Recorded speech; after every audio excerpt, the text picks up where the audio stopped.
ચલો good morning ધોરણ 7 ના વિદ્યાર્થીઓ.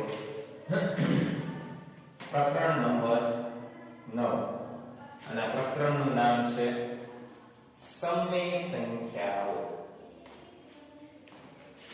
જનરલી તમે અને હું બે સંખ્યાઓની આસપાસ ગોઠવાયેલા છીએ.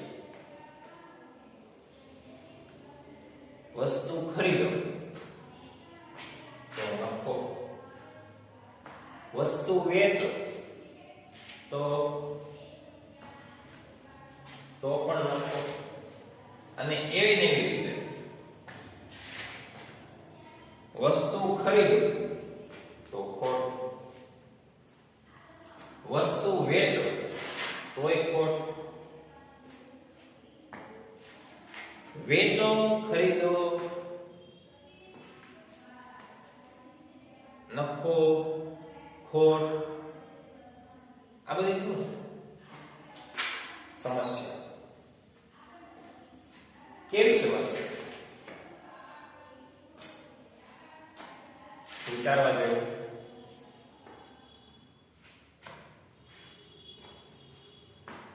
ગણતરી કરવી સંખ્યા એક રમત છે. સરવાળો કરી લીધો, બાદબાકી કરી લીધી, દશાંશ કરી લીધા, અપૂર્ણાંક કરી લીધી, પૂર્ણાંક કરી લીધી, સરવાળા કરી લીધા, બાદબાકી કરી લીધી, ગુણાકાર કરી લીધી, ભાગાકાર કરી નાખ્યા. હવે જે સંખ્યા શીખવાની છે એ છે સમય સંખ્યા. તો આ વસ્તુ શું છે?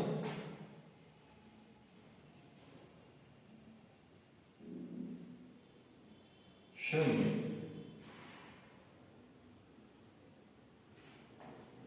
અને એક.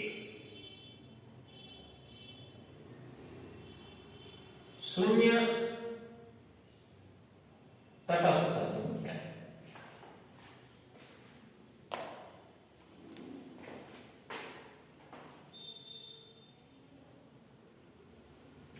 અને એક તટસ્થ સંખ્યા. શૂન્ય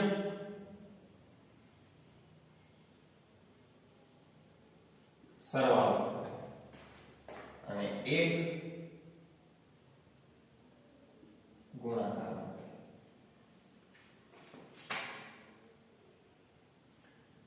કઈ રીતે? તો કે કોઈ પણ સંખ્યાનો શૂન્ય સાથે સરવાળો કરો એટલે પોતે સંખ્યા કોઈ પણ સંખ્યાનો ગુણાકાર સાથે એક સાથે ગુણાકાર કરો એટલે સંખ્યા પોતે. હવે આ સિવાય આપણે પૂર્ણાંક સંખ્યાઓ, અપૂર્ણાંક સંખ્યાઓ શીખી ગયા. હવે છે સમય સંખ્યાઓ. તો સમય સંખ્યા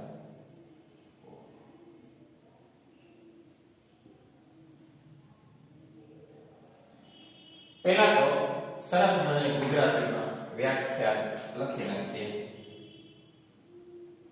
આપેલ સંખ્યાને અંશ અને છેદના સ્વરૂપમાં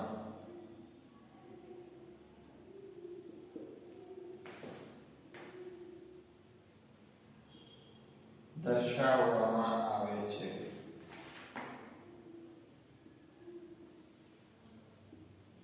તેને સમય સંખ્યા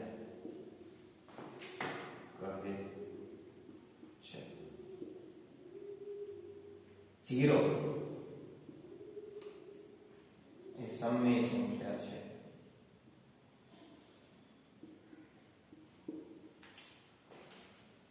જીરો એ સમય સંખ્યા છે.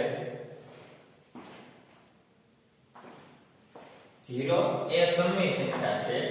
આ સિવાય સમય સંખ્યાના પ્રકાર કયા કયા? તો કે ધન સમય સંખ્યા,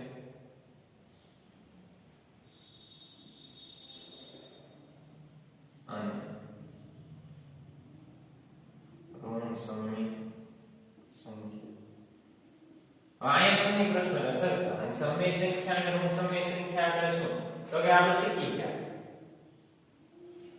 કે ધન એટલે પ્લસ અને માઈનસ એટલે ઋણ સમય સંખ્યા બરાબર છે તો હું હવે જો આપેલ સંખ્યાને અંશ અને છેદના સ્વરૂપમાં દર્શાવવામાં આવે તો 3/2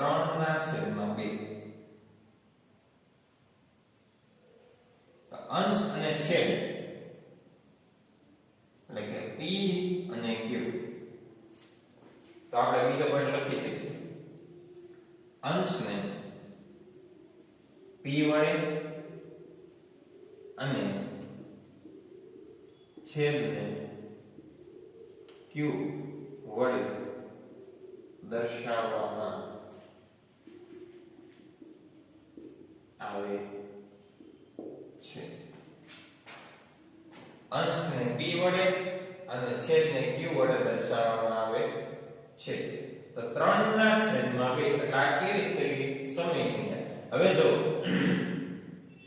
સમય સંખ્યાને તમારે ધન છે કે ઋણ છે કઈ રીતના ઓળખવાની તો એ વસ્તુ પણ તમને કહી સંખ્યાની આગળ જો આમ હોય એટલે કે કાંઈ નિશાની ન હોય અથવા તો પ્લસ હોય તો એ ધન સમય સંખ્યા અથવા તો આમ હોય અથવા તો આમ હોય તો એ કેવી થઈ ગઈ ઋણ સમય સંખ્યા આવી નાની ઉપરથી તમારે એક 3 નિયમ વધુ યાદ રાખવાના છે ઓછે ઓછે વત્તા વત્તે વત્તે વત્તા વત્તે ઓછે ઓછા અને ઓછે વત્તે ઓછા આ 4 નિયમ ઓછે ઓછે વત્તા વત્તે વત્તે વત્તા વત્તે ઓછે ઓછા ઓછે વત્તે ઓછા આટલી વસ્તુ ક્લિયર તટસ્થ આટલી સંખ્યા આ બરાબર હવે સંખ્યા રેખા ઉપર સરખામણી કઈ રીતે કરવી તો આપણે જોઈએ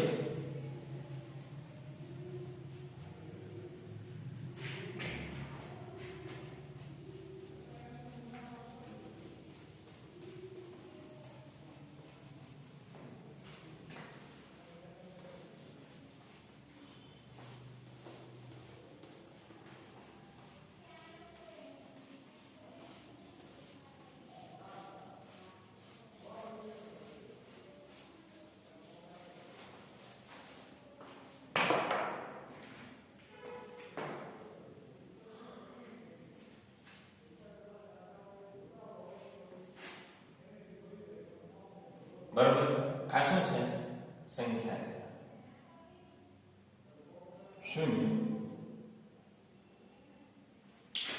-3 -2 -1 હવે આ બાજુ 1 2 3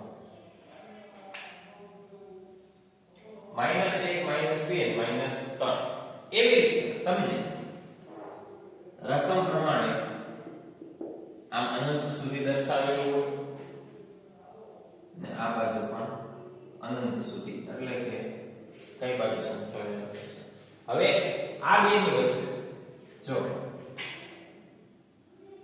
જેમ ફૂટપટ્ટીમાં હોય એમ